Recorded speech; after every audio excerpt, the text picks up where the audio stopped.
ముంగమూరి దేవదాసయ్య గారు ఒక అద్భుతమైన మాట చెప్పాడు. పెద్ద ఎదవని అన్న ఫీలింగ్ నీకుందా? ఎదవని అన్న ఫీలింగ్ నీకుందా? నా భాషలో చెబుతున్నా.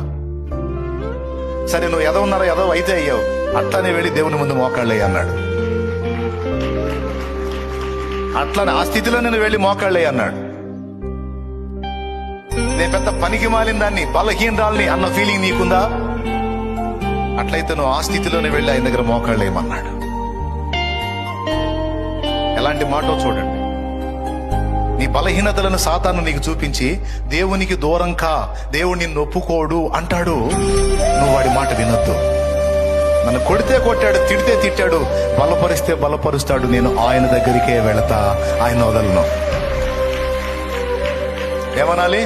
నేను ఆయన దగ్గరికే వెళతా, ఆయన మాత్రం వదిలిపెట్టను.